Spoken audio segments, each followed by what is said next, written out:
बिस्मिल्लाहिर्रहमानिर्रहीम। सदक़ा फ़ितर जिसे हम फ़ितराना कहते हैं, ये वाजिब है। तिरमिज़ी शरीफ की हदीस पाक है, नबी पाक सल्लल्लाहु ताला अलैहि वसल्लम ने एक शख्स को बुलाया और इरशाद फरमाया कि इलाके भर के तमाम चौराहों पर खड़े होकर ऐलान कर दो कि तुम्हारे ऊपर सदका फ़ितर वाजिब कर दिया गया है। रसूल पाक अलैहिस्सलातु वस्सलाम ने ये ऐलान करवाया ताकि तमाम लोगों को इस बात का इल्म हो जाए कि सदका फ़ितर वाजिब हो चुका है।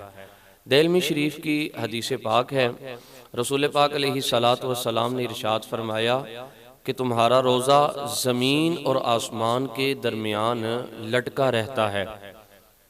या रसूल अल्लाह, उसकी वजह? फरमाया यहाँ तक कि बंदा सदकाए फ़ितर अदा कर दे। यानी मतलब इसका ये है, जब सदकाए फ़ितर अदा कर दिया जाता है तो वो कबूलियत के दराजात पर पहुँच जाता है। सदकाए फ़ितर रोज़े की कबूलियत में एक अहम किरदार रखता है। अबू दाऊद शरीफ की हदीस पाक के अंदर आता है, रसूल पाक अलैहिस्सलातु वस्सलाम ने इरशाद फरमाया, सदका फ़ितर इसलिए तुम पर वाजिब किया गया ताकि रोज़े की हालत में होने वाली बेहुदा और लग़्व बातों से तहारत हो जाए और गुरबा, यतीम और मसाकीन, ये जो गुरबा है, ये भी खुशियों में अच्छे तरीके से इनको अदा कर सकें। ये जो गुरबा है, मसाकीन हैं और यतीम हैं, ये भी अपनी खुशियाँ अच्छे तरीके से अदा कर सकें। इस हदीस पाक से हमें सदका फ़ितर की जो हिकमतें हैं वो मालूम होती हैं कि हमारी ज़ुबान से निकली हुई कुछ ऐसी बातें जो अल्लाह रब्बुल इज़्ज़त की बारगाह में नापसंदीदा हैं, या हमारे किए हुए कुछ ऐसे काम जो अल्लाह रब्बुल इज़्ज़त की बारगाह आलिया में नापसंदीदा हैं, सदका फ़ितर देने से हमने वो जो रोज़े के दरमियान ये जो सारे काम किए थे, जब सदका फ़ितर अदा करेंगे तो अल्लाह रब्बुल इज़्ज़त हमें उनसे खलासी अता फरमाएगा, मुआफ़ी अता फरमाएगा। और सदका फ़ितर का, फ़ितराने का दूसरा यहाँ पे रसूल पाक अलैहिस्सलातु वस्सलाम ने फ़ायदा और हिकमत ये बयान फरमाई कि हम जब सदका फ़ितर किसी गरीब को, किसी मिस्कीन को, किसी यतीम को देंगे तो वो भी ईद की हमारी खुशियों में शामिल हो सकेगा। सदका फ़ितर वाजिब किस पर है? सदका फ़ितर हर मुसलमान मर्द और औरत पर वाजिब है, चाहे छोटा हो या बड़ा हो, मतलब कि बालिग हो या नाबालिग हो, उसने रोज़े रखे हों या ना रखे हों, ये सदका फ़ितर सब पर वाजिब है। अब इसका निसाब क्या है? सदका फ़ितर का निसाब क्या है? सदका फ़ितर का निसाब कुछ इस तरह है कि ज़रूरत असलिया में जो आपके ज़रूरियात ज़िंदगी की चीज़ें हैं, उनमें से ज़रूरत असलिया जो आपकी ज़रूरत की चीज़ें हैं, उन चीज़ों के अलावा इसका निसाब कितना होगा? ज़रूरत असलिया में जितनी चीज़ें आती हैं उनको निकाल कर बकिया सामान और माल, अगर वो सोना और चांदी के निसाब तक पहुंच जाएं, यानी 7.5 तोले सोना या 52.5 तोले चांदी, 7 तोले सोना या 52.5 तोले चांदी जो अमूमन नबी पाक अलैहिस्सलातु वस्सलाम ने हमें जो निसाब दिया है, अगर उसकी मद तक पहुंच जाता है तो सदका फ़ितर वाजिब हो जाता है। और इसे अदा करने का जो वक़्त है वो नमाज ईद उल फ़ितर से पहले पहले अदा करना है। ये नबी पाक अलैहिस्सलातु वस्सलाम की सुन्नत भी है और अजीम अमल भी है, जिसे आप कह लें कि कामिल जो नेकी है वो यही है कि ईद उल फ़ितर की नमाज से पहले पहले अदा की जाए। ये सदका फ़ितर जो है ईद उल फ़ितर की नमाज से पहले पहले अदा किया जाए। दुर्रतुन नासिहीन में मैंने एक रिवायत पढ़ी है कि हज़रत सय्यदुना उस्मान गनी रज़ी अल्लाह ताला अन्हो आप एक दफ़ा सदका फ़ितर देना भूल गए।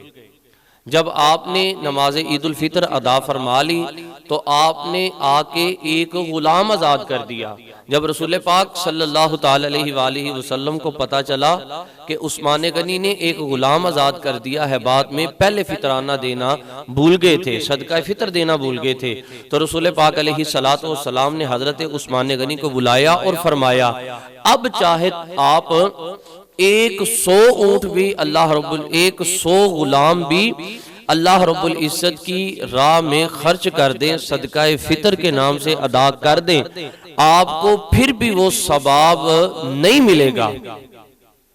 आप बेशक 100 गुलाम भी आजाद कर दें, अब आपको वो सवाब नहीं मिलेगा जो नमाज से पहले आपको मिलना था। तो लिहाजा इसमें सुस्ती नहीं करनी चाहिए। ये इतना जरूरी है कि नमाज से पहले पहले अदा करना है।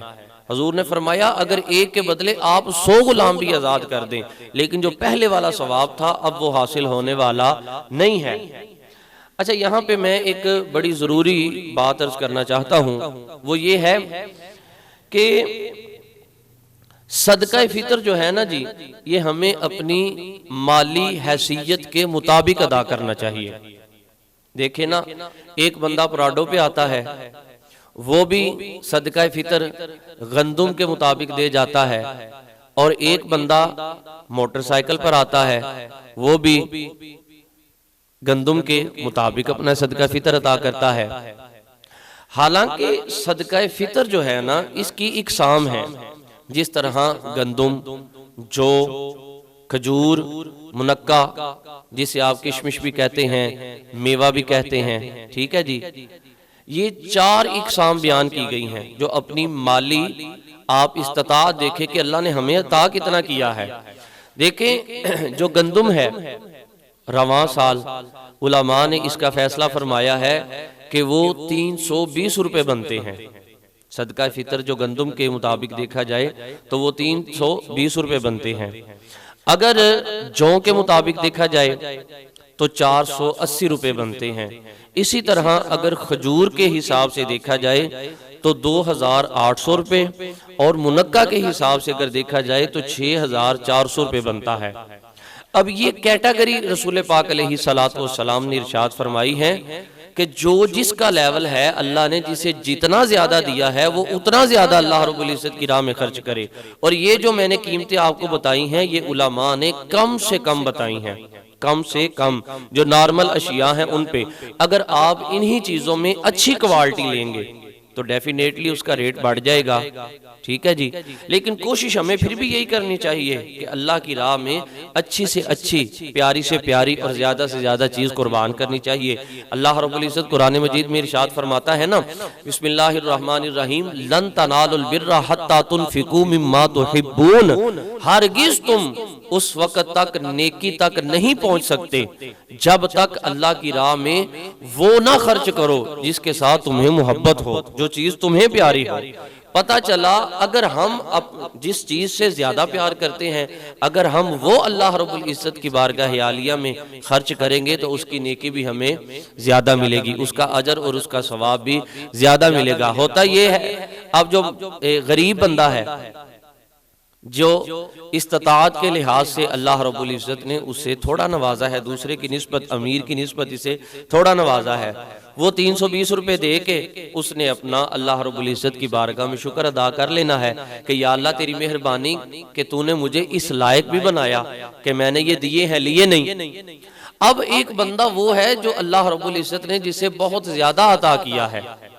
असल में ना हमारे माशरे में एक बहुत अजीब सी ये बात चल चुकी है, जहाँ पे अपनी इज्जत दिखाने की बात आती है ना जी, दुनियावी और झूठी इज्जत, वहाँ पे बंदा बड़े पैसे लुटाता है। शादी ब्याह पे, मंगनियों पे, औलाद के लिए हकीका कर लिया, छोटे मोटे फंक्शन किए, रिश्तेदारों की शादियों पे चले गए, ठीक है। वहां पर जो बेहयाई होती है, उन पे पैसे लुटाने के लिए हमारे पास बड़े होते हैं, वो लोग बड़ी शान शौकत से लुटाएंगे, बहुत ज्यादा पैसा हराम करके, जाया करके खुशी महसूस करेंगे। जी देखें हमारी बल्ले बल्ले हो गई है, लोग कहते हैं जी बड़ा फुला, बड़ा बहुत बड़ा चौधरी है, इसने जनाब बड़ा पैसा खर्च किया। लेकिन जब अल्लाह की बारगाह में देने की बारी आती है ना, अल्लाह की राह में खर्च करने की बारी आती है, तो बंदा कहता है यार वो जो निसाब सबसे छोटा बनता है ना, वो जो 320 रुपए वाला गंदुम वाला है, वो दे दो। हालांकि चाहिए तो ये। हजरत बाबा फरीदुद्दीन रहमतुल्लाहि ताला अलैह, आपसे किसी ने पूछा हुजूर बताइए ज़कात अपने माल में से कितनी देनी चाहिए। अब आगे भी ज़ुहदुल अंबिया बाबा फरीद थे, आपने फरमाया यार ये बता, तू शरीयत का मसला पूछना चाहता है या फरीद से पूछना चाहता है।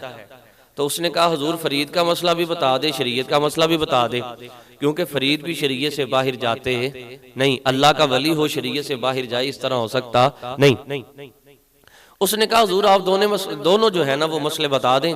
तो आपने फरमाया भाई बात ये है, अगर शरीयत के मुताबिक देखना है तो फिर तो आपने 2.5% देना है, ठीक है, बकाया अपने पास रखना है, 2.5% उसमें से निकालना है। लेकिन अगर फरीद के इश्क की बात करते हो ना, तो फरीद तो ये कहता है जब यार का नाम आए तो फिर सारा कुछ उसकी राह में दे देना चाहिए। अगर फरीद की बात करते हो, उठ फरीदा सुत्या किते मेला वेखण जा, जे कोई मिल जे बख्शिया ते तू भी बख्शिया जा।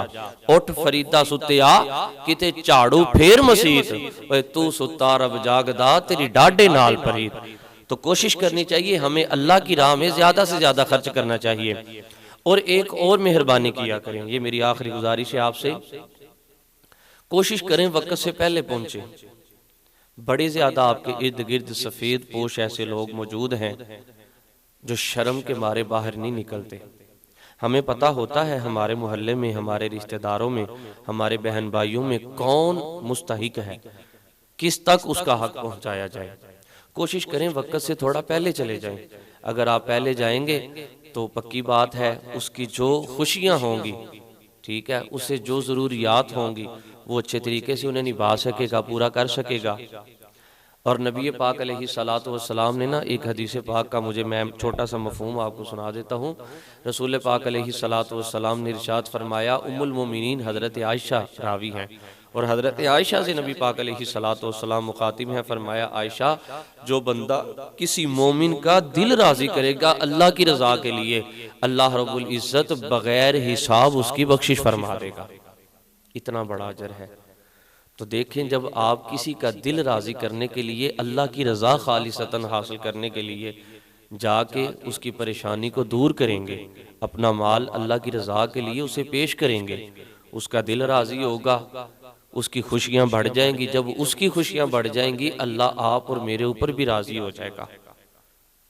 कोशिश करें ज़्यादा से ज़्यादा इस माह मुकद्दस में अल्लाह रब्बुल इज़्ज़त की राह में खर्च करें, जितना हो सके ज़्यादा से ज़्यादा खर्च करें, क्योंकि अल्लाह फरमाता है तुम मेरी राह में 1 दोगे मैं 10 दुनिया में और 70 गुना आखिरत में उसका अजर अता फरमाऊंगा। अल्लाह रब्बुल इज़्ज़त हमें अमल की तौफीक अता फरमाए।